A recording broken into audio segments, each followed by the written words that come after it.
നമസ്കാരം. ശബരിമല സ്വർണ്ണക്കൊള്ള വിവാദവുമായി ബന്ധപ്പെട്ട് SIT രജിസ്റ്റർ ചെയ്തിരിക്കുന്ന 2 കേസുകളിലും അന്തിമ റിപ്പോർട്ട് സമർപ്പിക്കേണ്ടത് ഡിസംബർ 3-ാം തീയതിയാണ്. അതായത് ഇനിയും കുറച്ച് ദിവസങ്ങൾ മാത്രമാണ് ഈ തീയതികളിലേക്ക് അവശേഷിക്കുന്നുള്ളൂ. 2 തവണയാണ് SIT അന്വേഷണ റിപ്പോർട്ടുകൾ ബഹുമാനപ്പെട്ട ഹൈക്കോടതിയുടെ മുന്നിൽ സമർപ്പിച്ചത്. എന്നാൽ 6 ആഴ്ചക്കാലം സമയം അനുവദിച്ചിരുന്ന SITക്ക് ഈ ഡിസംബർ 3-ാം തീയതിയോടുകൂടി അന്തിമ റിപ്പോർട്ട് സമർപ്പിക്കുവാനുള്ള സമയം തീരുന്നു എന്നുള്ളതാണ് എടുത്തു പറയേണ്ട വസ്തുത. സ്വർണ്ണക്കൊള്ളയുമായി ബന്ധപ്പെട്ട് ഇതിനോടകം 6 അറസ്റ്റുകളാണ് SIT നടത്തിയിരിക്കുന്നത്. CPMന്റെ സമുന്നതരായ നേതാക്കൾ തന്നെയാണ്, അല്ലെങ്കിൽ CPMന്റെ സമുന്നതരായ സംഘടനാ പ്രവർത്തകർ, ദേവസ്വം സംഘടനാ പ്രവർത്തകരൊക്കെ തന്നെയാണ് ഈ വിഷയവുമായി അറസ്റ്റിലായിരിക്കുന്നത് എന്നുള്ളത് CPMന്റെ ഉറക്കം കെടുത്തുന്നു. 2025 തദ്ദേശ സ്വയംഭരണ സ്ഥാപനത്തിലേക്ക് നടക്കുന്ന തെരഞ്ഞെടുപ്പിന് മുൻപ് ഇനിയും CPMന്റെ ഉന്നതരിലേക്ക് ശബരിമല സ്വർണ്ണക്കൊള്ള വിവാദവുമായി ബന്ധപ്പെട്ട് ഒരു അറസ്റ്റ് നടക്കുകയാണെങ്കിൽ അത് CPMന്റെ അടിത്തറ ഇളക്കി തെറിക്കുന്നതിന് തുല്യമാകും. ഇതുകൊണ്ട് തന്നെയാണോ എന്നറിയില്ല, പത്മകുമാറിനെ അറസ്റ്റ് ചെയ്തതിന് ശേഷം പിന്നീട് SITയുടെ അന്വേഷണ പുരോഗതിയെല്ലാം വളരെ മെല്ലെ മന്ദഗതിയിൽ പോകുന്നതായാണ് കാണാൻ കഴിയുന്നത്. എന്നാൽ ഇന്നലെ തന്ത്രിമാരെ ചോദ്യം ചെയ്തിട്ടുണ്ടായിരുന്നു. ശബരിമലയിലെ തന്ത്രി കുടുംബത്തിലെ തന്ത്രിമാരെ SIT ചോദ്യം ചെയ്തിട്ടുണ്ടായിരുന്നു. ഉണ്ണികൃഷ്ണൻ പോറ്റി എങ്ങനെയാണ് ശബരിമലയിൽ എത്തിയത്, ഇത്തരം അവതാരങ്ങൾ പോറ്റിയുമായി ബന്ധമുള്ള തന്ത്രിമാരുടെ സ്വാധീനത്താലാണ് ശബരിമലയിൽ ഉണ്ടായത്, വന്നത്, നിന്നത് എന്നൊക്കെ പത്മകുമാർ നേരത്തെ മൊഴി നൽകിയിട്ടുണ്ടായിരുന്നു.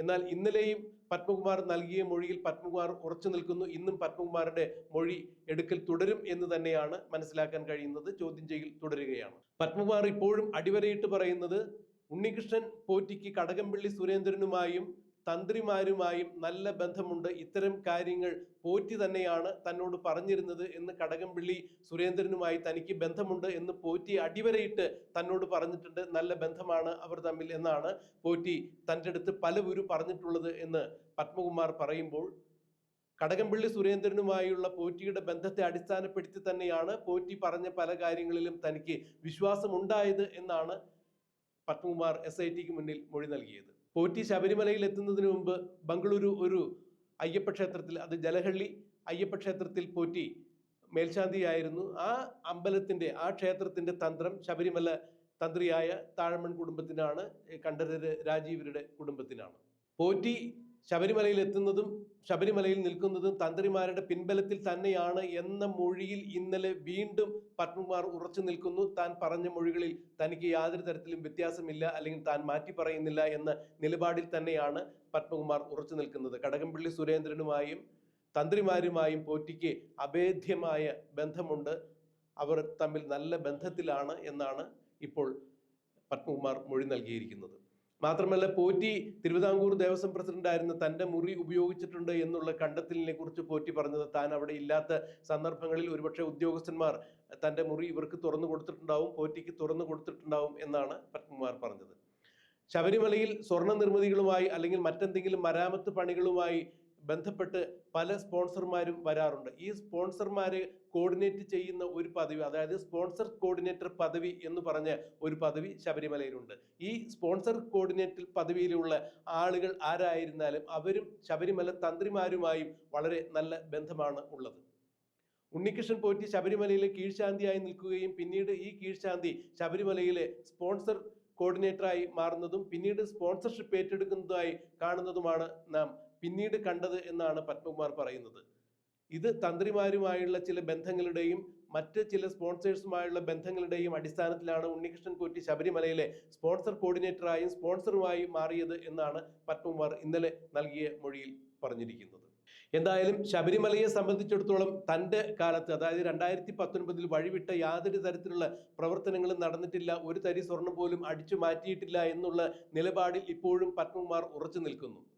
ദേവസ്വം വകുപ്പിനാണ് ഉണ്ണികൃഷ്ണൻ പോറ്റി ശബരിമലയിലെ സ്വർണ്ണ നിർമ്മിതികൾ സ്പോൺസർ ചെയ്യുന്നതിന് വേണ്ടി, അതായത് സ്വർണം പൂശുന്ന പ്രക്രിയകൾ ഏറ്റെടുത്ത് ചെയ്യുന്നതിന് വേണ്ടിയുള്ള സ്പോൺസർഷിപ്പ് താൻ വഹിക്കാം എന്ന് പറഞ്ഞുകൊണ്ട്, തനിക്ക് അതിന് അനുമതി നൽകണം എന്ന് പറഞ്ഞുകൊണ്ട് 2019 ദേവസ്വം വകുപ്പ് മന്ത്രിയായിരുന്ന, ദേവസ്വം വകുപ്പിൽ കടകംപള്ളി സുരേന്ദ്രനാണ് പോറ്റി അപേക്ഷ നൽകുന്നത് എന്നാണ് പത്മകുമാർ പറഞ്ഞത്. അതായത് ദേവസ്വം വകുപ്പിനാണ് ആദ്യം പോറ്റി അപേക്ഷ നൽകുന്നത്. പിന്നീട് ദേവസ്വം വകുപ്പ് മന്ത്രിയുടെ ഓഫീസിൽ നിന്ന് കിട്ടുന്ന തീരുമാനപ്രകാരം അപേക്ഷ പ്രകാരമാണ് തിരുവിതാംകൂർ ദേവസ്വം ബോർഡിന്റെ പ്രസിഡന്റ് എന്ന രീതിയിൽ താൻ ശബരിമല സ്വർണം പൂശൽ നടപടിയുമായി ബന്ധപ്പെട്ട് തീരുമാനങ്ങൾ കൈക്കൊള്ളുന്നത് എന്നാണ് പത്മകുമാർ പറഞ്ഞത്. അതായത് ഉദ്യോഗസ്ഥ തലത്തിലും മന്ത്രി തലത്തിലും സർക്കാർ തലത്തിലുമെല്ലാം എടുത്ത നടപടിക്രമങ്ങൾ താൻ പാലിക്കുകയായിരുന്നു ദേവസ്വം ബോർഡ് പ്രസിഡന്റ് എന്ന രീതിയിൽ എന്നാണ് പത്മകുമാർ ഇപ്പോഴും തന്റെ പഴയ മൊഴിയിൽ ഉറച്ചു നിൽക്കുന്നത്, പഴയ പല്ലവി തന്നെ ആവർത്തിക്കുന്നത്. ഈ പല്ലവി പറയുമ്പോഴും ആവർത്തിച്ച് പറയുമ്പോഴും അതിൽ ഒരു കാര്യം അടിവരയിട്ട് പറയുന്നു.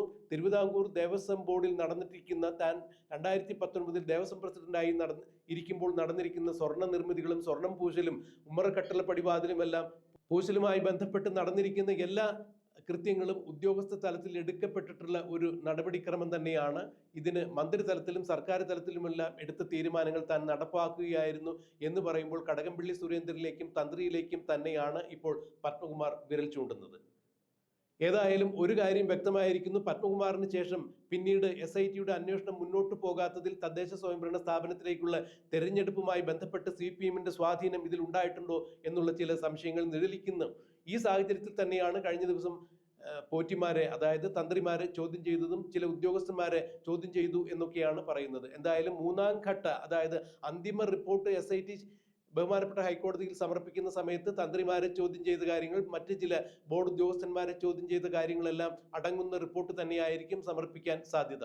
മാത്രമല്ല ഇനിയും ഈ അന്വേഷണവുമായി, അതായത് ശബരിമലയിൽ രാജ്യാന്തര കൊള്ളസംഘവുമായി ബന്ധപ്പെട്ട ചില സംശയങ്ങൾ ഉയർന്നു വരുന്ന സാഹചര്യത്തിൽ ശബരിമലയിൽ SIT നടത്തിയിരിക്കുന്ന ഫോറൻസിക് പരിശോധനയുടെ റിപ്പോർട്ടുകൾ കിട്ടിയാൽ മാത്രമേ ഇനി അത്തരം കാര്യങ്ങളുമായി, കള്ളപ്പണ ഇടപാടുകളുമായി ബന്ധപ്പെട്ട അന്വേഷണം മുന്നോട്ട് കൊണ്ടുപോകാൻ സാധിക്കുകയുള്ളൂ എന്ന് SITയുടെ ഭാഗത്തു നിന്നുള്ള ചില സൂചനകൾ കിട്ടുന്നു. എന്തായാലും ശബരിമലയിൽ നടന്നിരിക്കുന്ന സ്വർണ്ണക്കൊള്ളയിൽ കടകംപള്ളി സുരേന്ദ്രനും തന്ത്രിമാർക്കും കൃത്യമായ പങ്കുണ്ട് എന്ന് തന്നെയാണ് ഇപ്പോൾ പത്മകുമാർ മൊഴി നൽകിയിരിക്കുന്നത്. എന്താണ് ഇക്കാര്യത്തിൽ ഇനിയും കൂടുതൽ വിവരങ്ങൾ പുറത്തു വരാനുള്ളത് എന്നുള്ളത് നമുക്ക് കണ്ടറിയാം, കാത്തിരിക്കാം.